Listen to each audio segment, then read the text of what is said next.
नमस्कार दोस्तों, स्वागत है आपका हमारे YouTube चैनल पे। तो आज हम जिस शख्स की बात करेंगे उनका नाम है डॉक्टर भीमराव अम्बेडकर। तो आइए जानते हैं कैसे डॉक्टर भीमराव अम्बेडकर इतने महान बने, जो कि हमारे संविधान के रचयिता हैं। और इनकी जयंती जो कि 14 अप्रैल को है। तो आइए इनकी जीवनी के बारे में जानते हैं कुछ रोचक तत्व। और अब इस चैनल पर नए हैं तो कृपया इस चैनल को लाइक करें, सब्सक्राइब करें।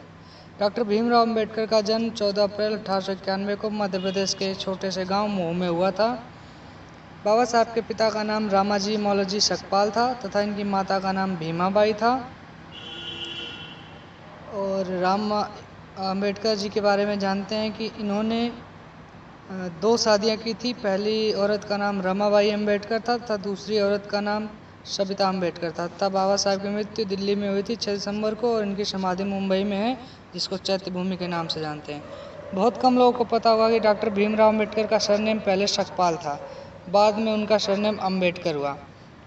तो आइए जानते हैं पूरा किस्सा कैसे अम्बेडकर बने हो। बाबा साहब के पिता का नाम रामाजी मौलजी सकपाल था, इस वजह से शुरू में उनका भी सरनेम सकपाल था।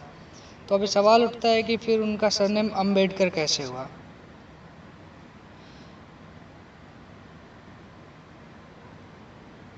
बाबा साहब का जन्म महार जाति में हुआ था, और जिस कारण उन्हें अछूत और निचले जाति के लोग मानते थे, और अपनी जाति के कारण उनसे सामाजिक दुराव का भी सहन करना पड़ता था।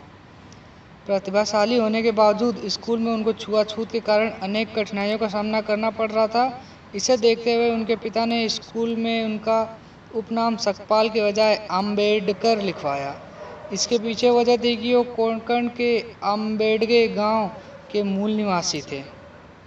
उस क्षेत्र में उपनाम गांव के नाम पर रखने का प्रचलन था। इस तरह भीमराव सकपाल का नाम अम्बेडकर नाम उपनाम से स्कूल में दर्ज करा दिया गया। तो दोस्तों, शिक्षक जो थे उन्होंने अपना सरनेम उनको दिया था अम्बेडकर। अब बाबा साहब का उपनाम अम्बेडकर था। बाबा साहब से कृष्ण महादेव अम्बेडकर नाम का एक ब्राह्मण शिक्षक का विशेष स्नेह था। इसी स्नेह के चलते उन्होंने बाबा साहब अम्बेडकर को अपना नाम अम्बेडकर हटाकर अपना उपनाम अम्बेडकर जोड़ दिया। इस वजह से उनका नाम भीमराव अम्बेडकर होता है। उन्होंने मुंबई से अपना हाई स्कूल पास किया था। बताया जाता है कि बाबा साहब नई तकनीकों के इस्तेमाल के पक्षधर थे। डॉक्टर अम्बेडकर देश के तकनीकी विकास के लिए संकल्पित थे। उन्होंने पहले संसदीय चुनाव में घोषणा पत्र में कहा था कि खेती की मशीनों में तकनीक का उपयोग प्रारंभ करना चाहिए। भारत रत्न भीमराव अम्बेडकर के पास 32 डिग्रियां थी और उनके साथ साथ 9 भाषाओं का ज्ञान था। उन्होंने लंदन स्कूल ऑफ इकोनॉमिक्स में मात्र 2 साल 3 महीने में 8 साल की पढ़ाई पूरी कर ली। वह लंदन स्कूल ऑफ इकोनॉमिक्स में डॉक्टर ऑफ साइंस नाम के दुर्लभ डॉक्टरेट डिग्री प्राप्त करने वाले भारत ही नहीं विश्व के पहले व्यक्ति हैं।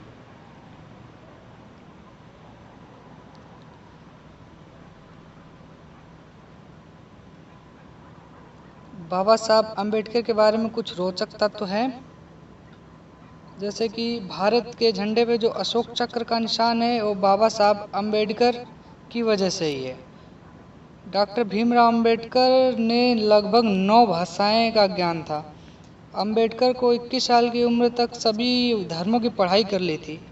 भीमराव अम्बेडकर ऐसे पहले इंसान थे जिन्होंने अर्थशास्त्र में पीएचडी विदेश में जाकर किया था। भीमराव अम्बेडकर के पास लगभग 32 डिग्रियां थी।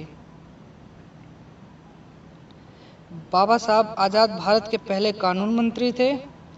बाबा साहब ने 2 बार लोकसभा चुनाव लड़े, लेकिन दोनों बार वो हार गए।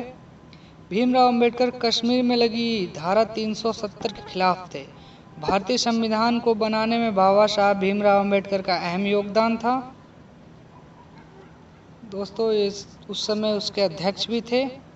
बाबा साहब अम्बेडकर के कुछ विचार हैं तो आपको भी जानना चाहिए।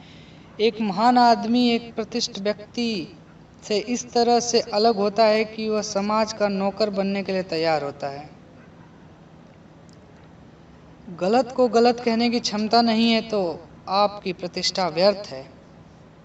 संविधान एकमात्र वकीलों का दस्तावेज नहीं, ये जीवन का एक माध्यम है। जब तक आप सामाजिक स्वतंत्रता नहीं हासिल कर लेते, कानून आपको जो भी स्वतंत्रता देता है वो आपके किसी काम का नहीं।